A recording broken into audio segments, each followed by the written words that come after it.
आज हम लोग दिल्ली में हैं और दिल्ली में मैं जिस शख्सियत के साथ हूँ, तो मैं चाहूँगा कि वो अपना परिचय अपने आप दें। तो मैं मैडम आपका परिचय? नमस्कार, प्रणाम सभी को। मेरा नाम निवेदिता शर्मा प्रेम है जी। और मैं एक सोशल एक्टिविस्ट और एक आध्यात्मिक योगिनी हूँ जो ध्यान साधना कॉलेजेस, स्कूल्स और कॉर्पोरेट में कराती हूँ। उसके अलावा मैं बीजेपी में भी प्रदेश कार्यकारिणी में रही हूँ पिछले 3.5 सालों से और बहुत से सामाजिक और धार्मिक मुद्दों पे आवाज़ उठाती रहती हूँ। फिलहाल के लिए ये परिचय। जी। आप उत्तर पूर्वी दिल्ली से लोकसभा प्रत्याशी भी हैं, तो उसके बारे में आप बताइए वो कैसे बनी आप? क्योंकि आप बीजेपी में आप रही हैं प्रदेश कार्य समिति मेंबर, तो वो कैसे बनी आप? देखिए मेरा तो जन्म जिस घर में हुआ, वहाँ पे आरएसएस और पहले जनसंघ हुआ करता था, यही बातें बचपन से सुनती आ रही हूँ मैं। उस नाते से मुझे भी बीजेपी पे बहुत ही एक विश्वास रहा है, पिछले बहुत से वर्षों से और उस नाते से मैं मोदी जी की भी बहुत बड़ी फ़ैन रही हूँ, आज भी हूँ, ऐसा नहीं है। बट बीजेपी के जो कुछ समय से मैं देख रही हूँ, उनकी जो इस तरह के मुद्दों पे जो चुप्पी साधे हुए हैं, तो उस कारण से मुझे लगा कि मैं एक सही जगह पर नहीं हूँ और फिर सामने से मेरे को आरजेपी जो है अपने राणा जी की पार्टी है, अपने शेर सिंह राणा जी, तो उनकी पार्टी से मुझे ये आया कि दीदी आप हमारे यहाँ पर आकर के इस बार लोग नॉर्थ ईस्ट क्योंकि जो मेरे पिताजी का भी वो कार्यक्षेत्र रहा है 2 बार, तो उन्होंने बोला कि आप दीदी इस बार आकर के यहाँ पर अपनी बात को रखें। तो मैं इस नाते से आ रही हूँ, कुछ जीत और हार का मुझे वो नहीं है, मुझे सिर्फ़ अपने जो मुद्दे हैं, जो बात है, जो सरकार नहीं सुन रही वर्तमान, तो वो अपनी बात जन-जन तक पहुँचाना है। अच्छा, तो आपके पिताजी 2 बार सांसद रहे हैं उसी उत्तर पूर्वी दिल्ली से, वो उनका एक कर्म भूमि भी रही है। तो आज तो आपने बीजेपी से प्रयास नहीं किया क्योंकि आप बीजेपी में प्रदेश स्तर की नेता रही हैं, तो आपने बीजेपी से प्रयास नहीं किया? क्यों नहीं किया? मैंने मेरे पास पत्र है, मैं आपको दिखा दूँगी। मैंने मोदी जी को 2 या 3 बार पत्र भी लिखा और उनसे मिलने का प्रयास करा। मैंने माननीय अपने अमित शाह जी को पत्र लिखा, जो कराना चाहा, बात करनी चाहिए और जो प्रदेश के भी जो नेता हैं या जो विश्व हिंदू परिषद के नेता हैं, मैंने सभी के पास जाकर के गुहार लगाने की कोशिश करी है। तो लेकिन अगर कोई सुन ही नहीं रहा, जब हमारी ही ये हालत है कि जिसके माता-पिता ने पूरा जीवन बीजेपी और आरएसएस को दिया, जब उन्हीं की बेटी की कोई बात नहीं सुन रहा, तो आप समझ सकते हैं कि आम जनता की क्या आलम होगा। तो जी। फिर क्या करेगा कोई? उसके पास कोई मार्ग ही नहीं है। न्यूज़ देख लीजिए तो जो न्यूज़ है वो फ़िल्टर होके आती है। नेशनल चैनल पे आप क्या देखते हो? कोई आपको मुद्दे नज़र आते हैं? वो दिखते ही नहीं है। जो भी कुछ हो रहा है, वो सिर्फ़ सोशल मीडिया और या फिर जो यूट्यूब चैनल पे जो यूट्यूबर्स हैं, उन्हीं के द्वारा असली मुद्दों पे बात की जा रही है। सरकार की तरफ से तो सारे मुद्दे गायब किए जा रहे हैं ना। तो कोई क्या करेगा? एक सच्चा आदमी के पास क्या ऑप्शन है? तो आपने कभी इन लोगों से बीजेपी के जितने भी नेता हैं या निचले स्तर के या मिडिल क्लास के, कभी किसी से आपने कुछ कहा है, तो उनका कोई जवाब नहीं आया इस विषय पे? टू बी वेरी फ्रैंक, जब तक कोई इलेक्शन में जीत नहीं जाता, चाहे वो काउंसलर हो, चाहे वो एमएलए हो, चाहे वो एमपी हो, जी। वो तभी तक जनता के बीच के रेंज में रहते हैं।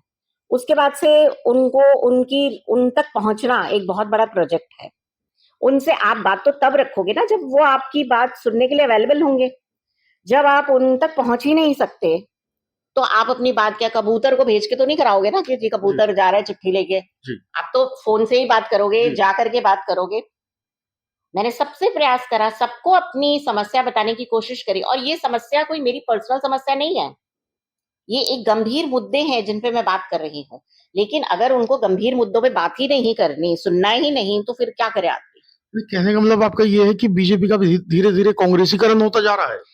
बिल्कुल बिल्कुल मैं इसको ऐसे ही कहूँगी क्योंकि जो बातें हमारे माता-पिता बताया करते थे कि कांग्रेस में ऐसा होता है, वैसा होता है, तो वो अभी मैं देख रही हूँ वही कल्चर अपने इसमें आ चुका है।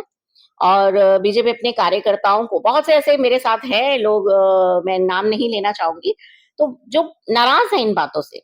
जब आप कार्यकर्ता को ही नहीं सुनोगे, कि जो कार्यकर्ता आपके लिए दिन-रात खड़ा है, आपके लिए चुनाव के लिए झंडा लेके चल रहा है, आपके लिए दिन-रात वो अवेलेबल है, आप उसी की बात नहीं सुन रहे, तो किसकी बात सुन रहे हो अच्छा, आप? वहाँ सुनी किसकी जा रही है?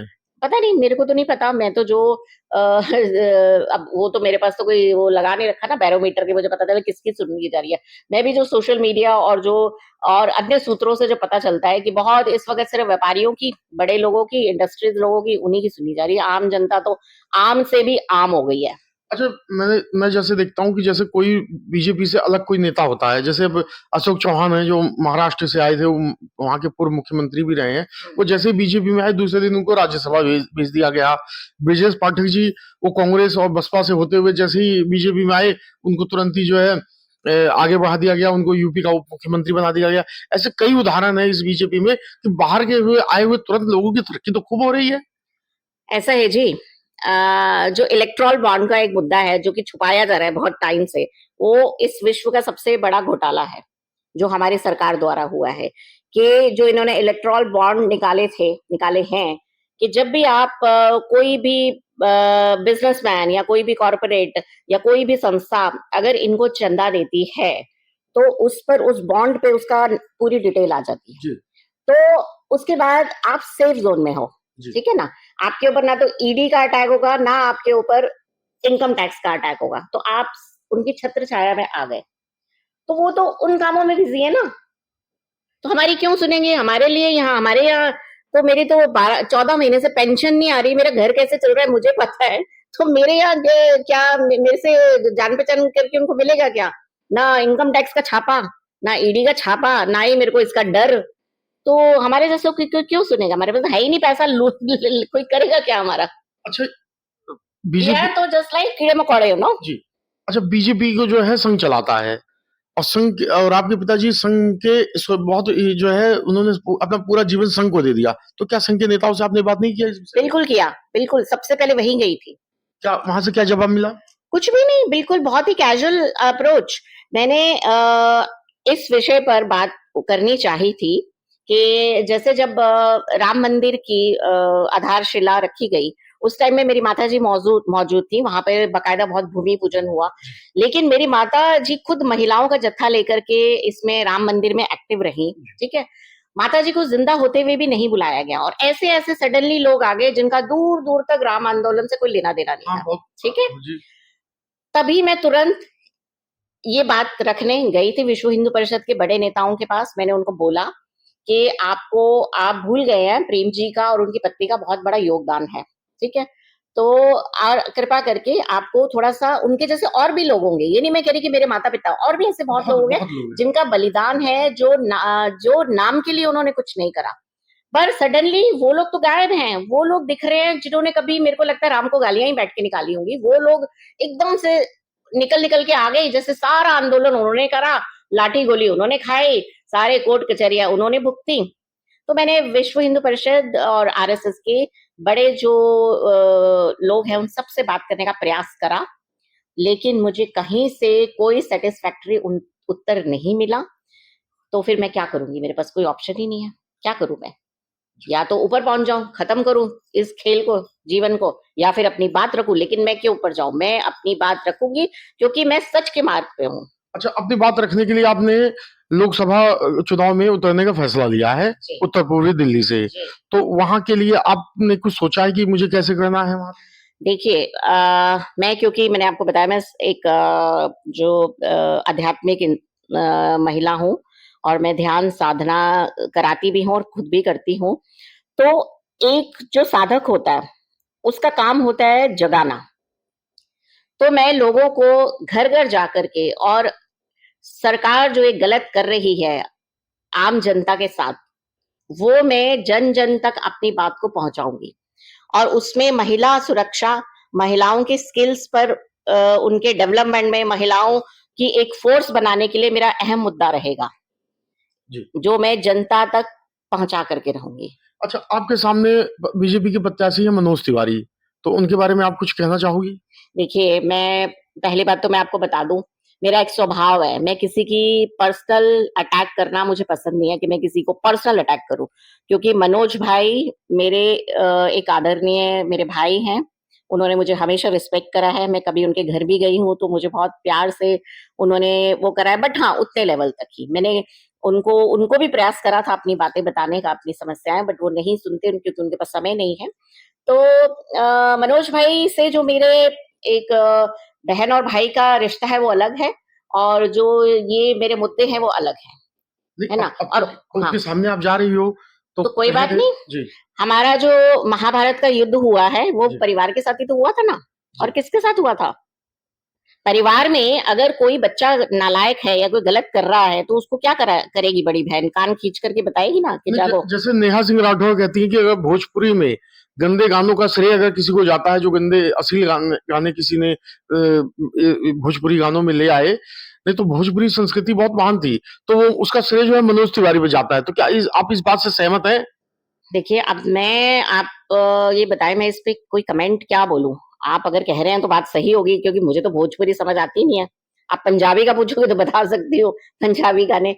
मैं भोजपुरी गानों को समझ नहीं पाती, तो लेकिन लेकिन ये तो पूरे हिंदुस्तान या पूरी दुनिया में ये विदित है कि क्या बोलते हैं, उस गाने को आज भोजपुरी गाना कहीं भी अगर परिवार में चलता तो परिवार के लोग उसे बंद करवा देते हैं। अकेले में तो आदमी बेशक सुनता है, लेकिन जहां फैमिली होती है वहां तुरंत बंद करा देते हैं। तो उस और सबसे ज्यादा गाने अगर गाए हैं भोजपुरी में अश्लील गाने तो मनोज तिवारी जी ने गाया है। हाँ, ये लाइक अब मुझे कोई याद तो नहीं आ रहा, क्योंकि मुझे, पर हाँ, अगर जो आप ये बात कह रहे हो वो उसमें सच्चाई है कि ज्यादातर भोजपुरी गानों को बहुत ही एक वल्गैरिटी से जोड़ा जाता है, उसको नहीं, अरविंद गलत। केजरीवाल ने भी जब वो क्या बोलते हैं प्रदेश अध्यक्ष थे, तो अरविंद केजरीवाल ने भी उन पे इसी तरीके से आरोप लगाए थे। उन्होंने गाने तक बताए थे कि कौन कौन से गाने में उनका क्या बोलते हैं रिंकिया के पापा, ये दुनिया भर के। देखिए, मनोज तिवारी जी के लिए अरविंद केजरीवाल जी क्या कहते हैं वो मेरा मुद्दा नहीं है। मेरे मुद्दे स्पष्ट साफ हैं, जो मैंने आपको बता दिए। मैंने, हाँ ठीक है, मैं अग्री करती हूँ कि भोजपुरी गानों को बहुत अच्छी स्तर पे नहीं देखा जाता है ना, क्योंकि अब वो उसमें ऐसा क्या होता है जो मुझे तो समझ में नहीं आता।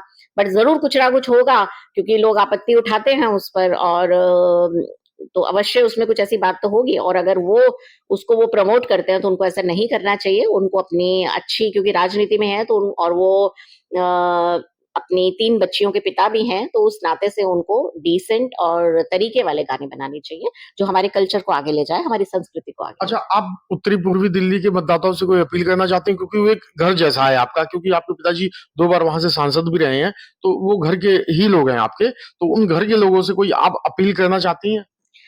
मैं नॉर्थ ईस्ट, उत्तर पूर्वी जिले के जितने भी दर्शक जो देख रहे हैं, मैं उन सब से हाथ जोड़कर ये अपील करना चाहूंगी, आप किसी के बहकावे में मत आइए, अपनी बुद्धि से सोचिए क्या सही है और क्या गलत है। क्योंकि आपको एक ही बार ये चांस मिलता है 5 सालों में कि आप अपना नेता खुद चुन सके। तो कृपया करके आंखों को खोल के रखिए, और अपनी नॉलेज को सिर्फ व्हाट्सएप तक सीमित ना रखते हुए जाने, रिसर्च करें, देखें कि देश के क्या हालात हैं। क्या हमारे देश में अघोषित आपातकाल नहीं है? क्या हम अपनी बातों को रख पा रहे हैं? क्या हमारी बातों को कोई दबा रहा है? ये सारे मुद्दों को देखें। आप इसमें मैं दो या 3 चीजें और जोड़ना जी, चाहूंगी। जी, जैसे अभी पीछे मणिपुर की वीडियोस हमने व्हाट्सएप पे सबने देखी होंगी, देखिए। ठीक है?